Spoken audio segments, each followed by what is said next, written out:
महाराज श्री जब से आपके चरण इंदौर की धरती पर पड़े हैं तब से एक पुण्य अवसर, ऐतिहासिक पुण्य अवसर आता जा रहा है।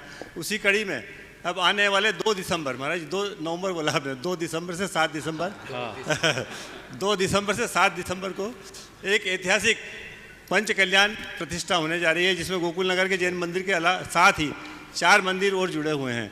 यह पुण्य अवसर या यह पुण्यशाली नगर कॉलोनी है वह वैभव नगर को शायद मिलते जा रहा है। इसमें महाराज श्री एक दुविधा ये हो रही है कि अभी तक आप जब से आए जब तक हमने कोई बोली वगैरह नहीं लगी, लेकिन अब पंच कल्याण के पात्र, प्रमुख पात्र और जो मांग क्रिया वाले भी प्रमुख पात्रों का चयन होना है। तो हम चाहते हैं आप कहाँ पर हो और बोली लगाएं या नहीं लगाएं और कहाँ पर करना है, ये पूरा जो चतुर्मास है इसमें धर्म प्रमाण समिति रही है। तो हम ये भी चाहते हैं कि ये भी जो पुण्य अवसर है ये धर्म प्रमाण समिति के माध्यम से ही हो। कृपया आप निर्देश दें कैसे करें। देखिए, ये इंदौर के लिए बहुत अच्छा अवसर है कि चातुर्मास की संपन्नता के साथ ही पंच कल्याणक की भी भव्यता के साथ संपन्नता हो। पहले सबका मन था कि इसी मंडप में पंच कल्याणक हो जाए, लेकिन सबका भाव हुआ कि महाराज यहाँ तो खूब हो गया, उस पूर्वी क्षेत्र को भी पूरा लाभ मिलना चाहिए।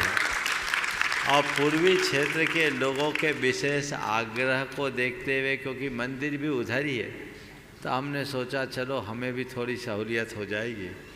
और इसीलिए हमने नमो खेल परिसर में, जो वैभव नगर मंदिर के ठीक सामने है, वहाँ इस पंच कल्याणक के लिए आशीर्वाद दिया।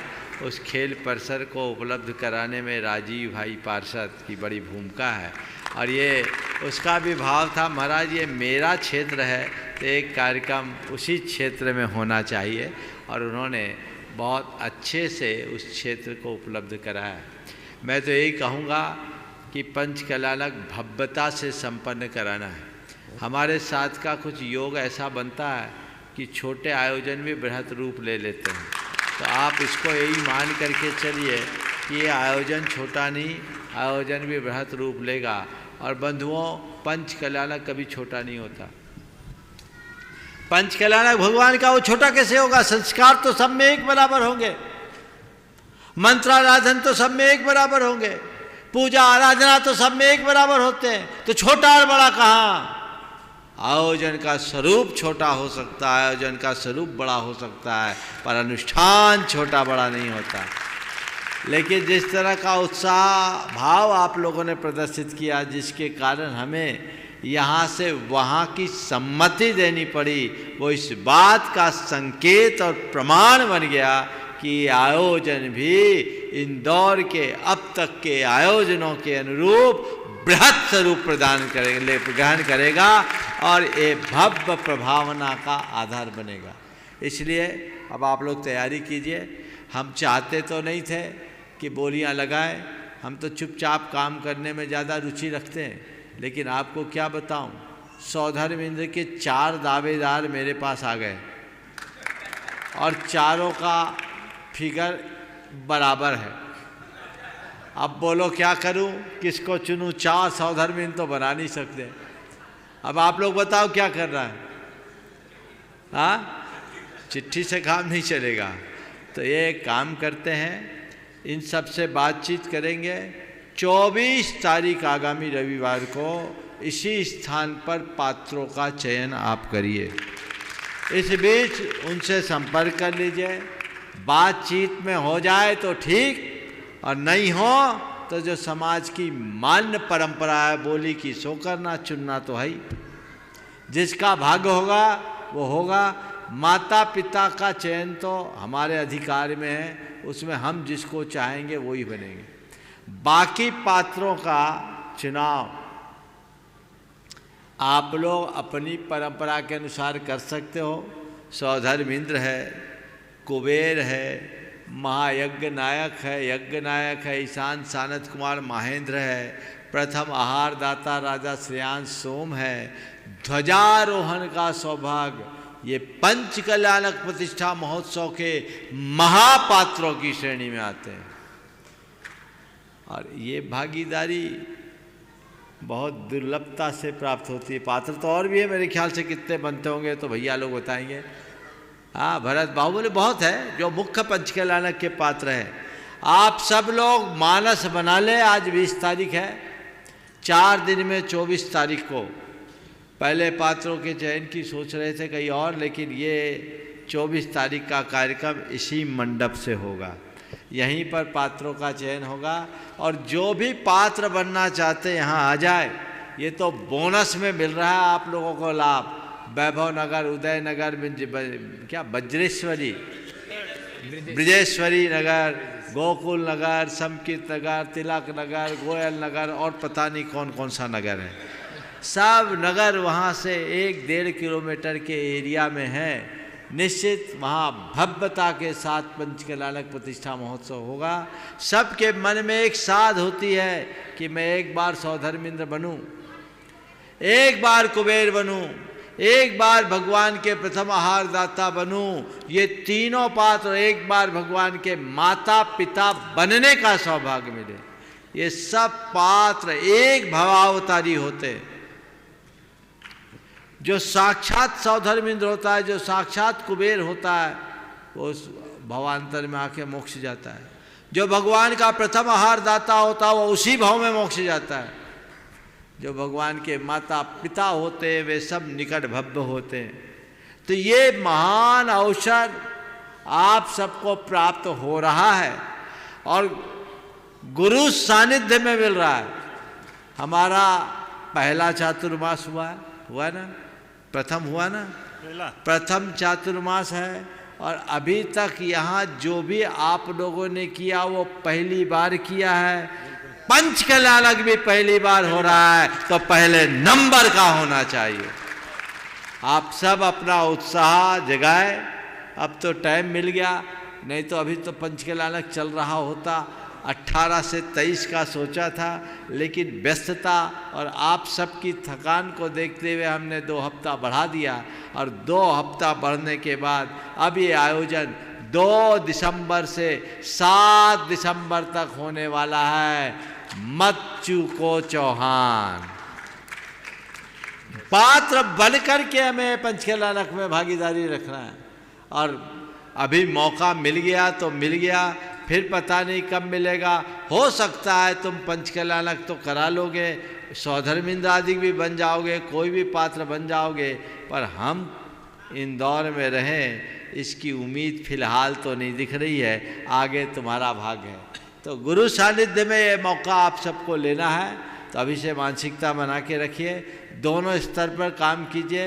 या तो आपस में विचार विमर्श करके सुनिश्चित हो जाए तो वो ठीक है, और नहीं है तो समाज की जो मान्य परंपरा है निर्विवाद, कौन सी बोली की, मुझमें कोई विवाद नहीं।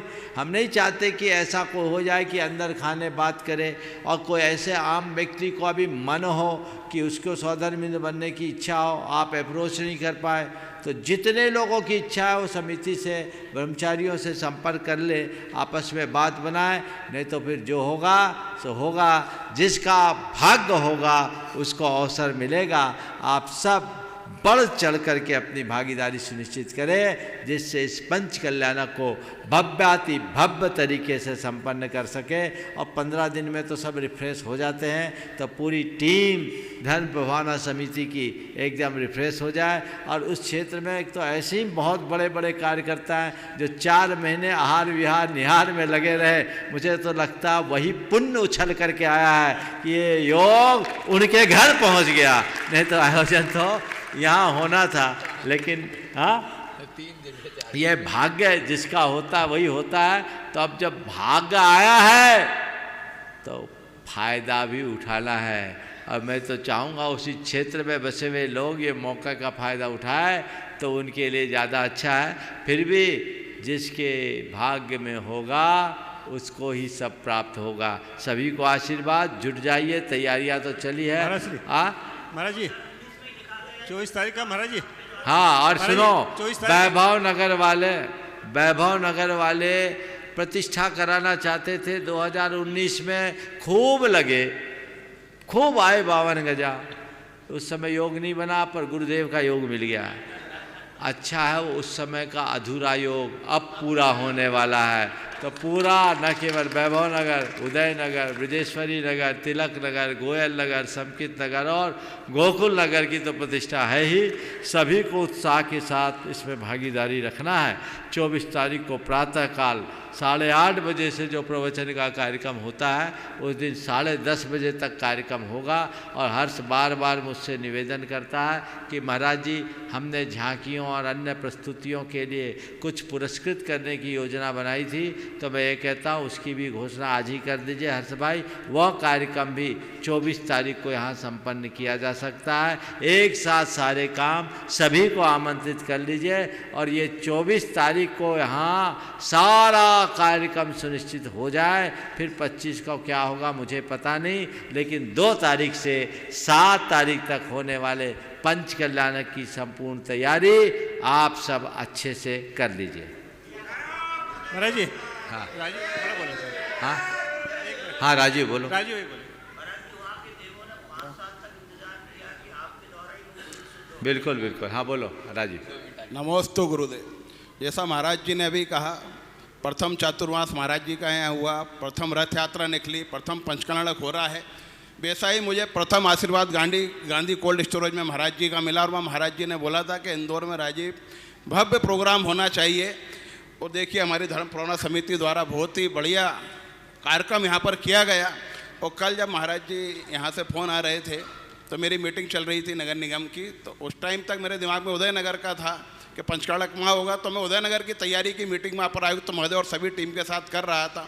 पर जैसे ही बाहर आया फ़ोन आया, वो बोले भैया नमोस्तु बोलो। मैंने कहा मैं आपको क्यों नमोस्तु बोलूँ? बोले नहीं महाराज जी लाइन पर हैं। मैंने नमोस्तु महाराज जी। महाराज जी बोले वैभव नगर में ही हाँ आयोजन होना चाहिए, जगह अच्छी है। अभय भैया जी से भी बात हुई और आज हम पूरी टीम आपका आशीर्वाद लेकर गए और मैंने पूरी निगम से जो हम सहयोग ले सकते हैं पूरा सुबह से ही वहाँ कार्य चालू हो गया है और पूरा उत्साह उस क्षेत्र में। और 50 लोग आपने बोले थे, 50 लोग हम जब वहाँ पहुँचे तो वहाँ पर उपस्थित थे और पूरी प्लानिंग चल रही थी। हर्ष भाई भी हमारे साथ में थे और वाकई में शानदार आयोजन वहाँ पर होगा आपके आशीर्वाद से। नमस्ते। हर्ष को दो, हर्ष को कुछ बोलना घोषणा करो। बस 1 मिनट बचा है। गिरीश गुरुदेव के चरणों में एक मिनट जल्दी से बोलो, मुझे एक आवश्यक संदेश देना है। हाँ इसके बाद हाँ जल्दी बोलो। गुरुदेव जो रथावर्धन महोत्सव में जिन भी रथ यात्रा में जिन लोगों ने पार्टिसिपेट किया था, जिन महिला मंडल ने एवं झांकी में जिनने भी लोगों ने वहाँ पे झांकी बनाई थी, वे सभी 24 तारीख को सवेरे यहाँ पे आमंत्रित हैं। देखिए एक आवश्यक संदेश मुझे देना है। गिरीश गौतम बोलो, पहले दीजिए माइक फटाक से। बाकी लोग अपने स्थान पर बैठ जाएं। गिरीश भैया और गौतम भैया यहाँ पे रहने। तो आप रुको, फिर दूसरा काम है मुझे एक संदेश देना। 1 मिनट बचा है। बंधुओं अभी मुझे एक जानकारी मिली कि गुणायतन के शिरोमणि संरक्षक धन्य कुमार जी छाबड़ा, इम्फाल निवासी, जो गुणायतन के संस्थापकों में एक है, जिन्होंने बाबूलाल जी पहाड़े, धन्य कुमार जी छाबड़ा और रतन लाल जी सेठी, ये त्रिमूर्तियाँ थी जिन्होंने मुझसे बार बार सम्मेद शिखर में कुछ करने का आग्रह किया था और इन्हीं लोगों ने गुणायतन का ध्वजारोहण किया था। आज उसमें अकेले यही बचे थे। बाबूलाल जी चले गए, रतन लाल जी चले गए, धन्य कुमार जी थे और वहाँ निर्माणाधीन संत निवास का उनका प्रबल भाव आग्रह रहा है। आज मुझे सूचना मिली कि कल वो नहीं रहे और इस समय उनका परिवार शोकाकुल है।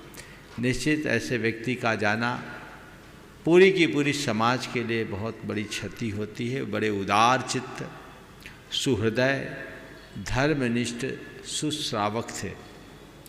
वो अचानक चले गए। उम्र तो उनकी अवस्था तो थी ही, लेकिन उनका भाव बहुत था कि मैं अपने हाथों संत निवास का उद्घाटन करके जाऊं। वो चले गए। कब किसको जाना पड़ जाए कहा नहीं जा सकता। हम लोग तो बचपन से ये सुने हैं, आया राजा राणा छत्रपति हाथिन के असवार, मरना सबको एक दिन अपनी अपनी बार। उनकी बारी आ गई, वो चले गए। मैं उनके पूरे परिवार को इस विपत्ति की घड़ी में आशीर्वाद देना चाहता हूँ कि इस घड़ी में धैर्य रखें, संबल बनाए रखें, इसे नियति की परिणति मानकर स्वीकार करें। काल बलि के आगे कुछ नहीं चलता। वो चले गए, उनके जो आदर्श हैं उनको साथ लेकर के चले और उनके अधूरे कामों को सभी पूरा करें। गुणायतन के लिए एक बहुत बड़ी क्षति है, लेकिन हमें इसे स्वीकार करने के अलावा और कोई रास्ता नहीं है। मैं पुनः पूरे परिवार को आशीर्वाद देता हूँ कि अपने अंदर स्थिरता बना करके काम करे। आगे बोलिए गौतम। हाँ महाराज श्री, एक छोटी सी बात है कि साधर्मी वात्सल्य भाइयों को हर कोई भोजन का लाभ सबको मिलता है और ये पुण्य अवसर आदमी लेता है। लेकिन जैसे महावीर जयंती का जुलूस निकला, मस्तक अभिषेक हुआ, ऐसे भी कई पुण्य अवसर आते हैं। लेकिन जो 108 महामंडलीय विधान हुआ है और उसमें जो 5000 इंद्र इंद्रानियों ने 15 करोड़ मंत्रों की आराधना की और 5000 साधर्मी भाइयों ने भोजन किया, 10,000 लोगों ने कुल मिला के 7 दिनों में 1 लाख लोगों ने करीब भोजन किया। तो ये जो भोजन कराने का पुण्य गिन्नी परिवार को, मेरा हिसाब किताब चलता है तो कितना कम ज़्यादा मिला ये पूछना मैं तो ये कह रहा हूँ गिन्नी की चमक बहुत रही, बहुत अच्छा कार्य किया और जिस तरह की उदारता और भावना इन्होंने प्रदर्शित की वो सराहनीय है। मैं पूरे परिवार के लिए आप सबसे कहता हूँ एक बार जोरदार, खासकर अभी गौतम गिरीश है, जोरदार अभिनंदन करें। महान पुण्य का अवसर रहता है और हमें ऐसे अवसरों पर ऐसा लाभ लेना चाहिए। और हमेशा एक बात ध्यान रखो, वात्सल्य भोज आदि के लिए अलग ही व्यवस्था होनी चाहिए। बोलियों के रुपयों से वात्सल्य भोज कराना कतई उचित नहीं है। हमें तो देव द्रव्य को छोड़कर स्वतंत्र रूप से इनका प्रयोग करना चाहिए, वही सबके काम का होता है। तो ये गिन्नी ग्रुप ने जिस उदारता का परिचय दिया, इनकी बड़ी प्रबल भावना थी। ऐसे ही हर अवसरों पर भी कर लो। पंचकल्याणक के महाराज लिए श्री अभी इन्होंने बोला है हाँ। कि महाराज श्री को बोलना है कि मेरे से पुण्य अवसर ऐसे बार बार मुझे देते रहे। बिल्कुल अभी इनको बिल्कुल संतुष्टि पूरी नहीं हुई है। हाँ ठीक है, संतुष्टि नहीं हुई है। थोड़ा गैप दे दो, अभी दूसरों को भी मौका दिया जाए, नहीं तो और फिर भी जैसे एक हुआ वैसे ही आगे भी होते रहेंगे। लाभ सबको मिलना चाहिए, सभी को बहुत अक्षय जी